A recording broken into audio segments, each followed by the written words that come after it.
The five-match series finishes just how it started, a washout in Brisbane just as there was one in Canberra, but that means India continue their run of not having lost a men's T20I series in Australia since 2008. They win the contest 2-1. Let's take stock of the major talking points from this series.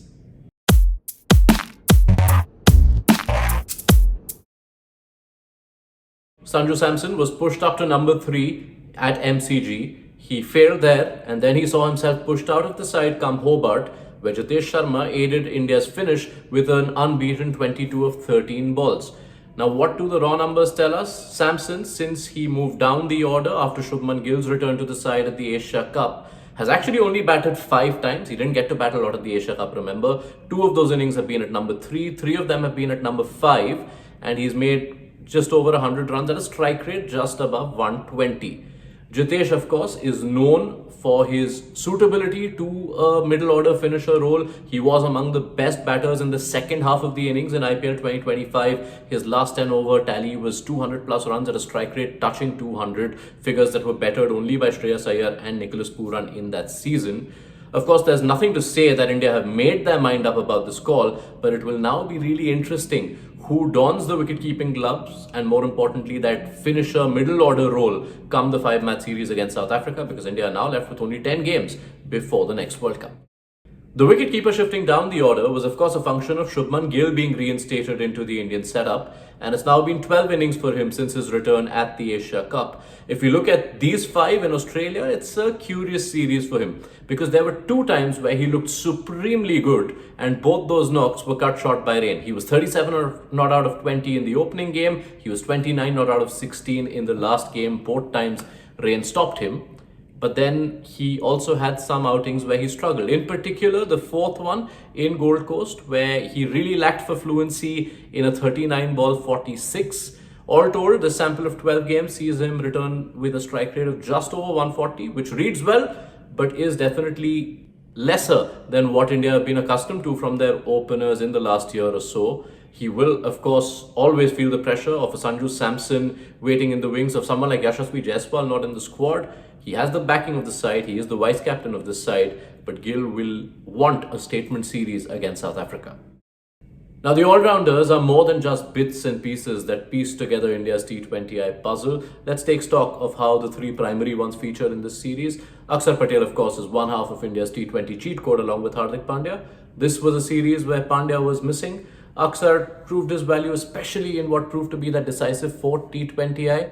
We've known about his ability to be a spin disruptor, but he also added a finishing cameo, hitting pacers, and then bowled an impactful spell. That gave him his 8th Player of the Match award in T20Is. And just to highlight his importance to the setup, only Virat Kohli, Suryakumar Yadav and Rohit Sharma have more such awards for India in this format. As for the others, Washington Sundar got a go in the second half of the series. He contributed with a match-winning batting performance at Hobart and also took a 3-for at Gold Coast.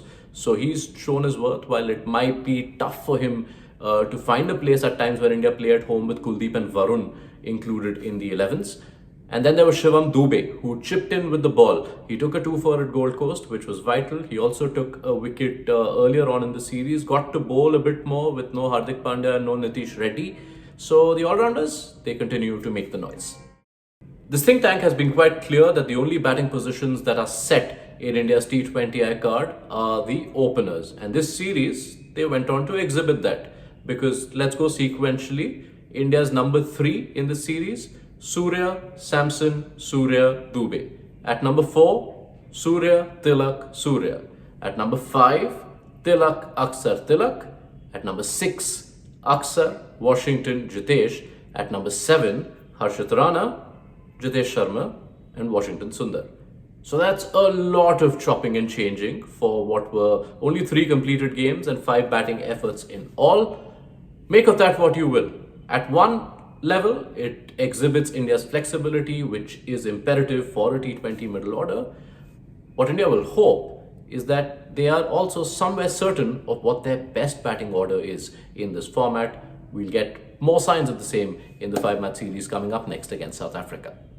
For Australia, Nathan Ellis was the clear standout performer. He finishes the series with 9 wickets at an economy just over 8, and he really troubled India, especially with his back of the hand slower deliveries and his cutters. So that is a great addition to Australia's bowling mix in what is now the post-Mid-Stark era for them in this format.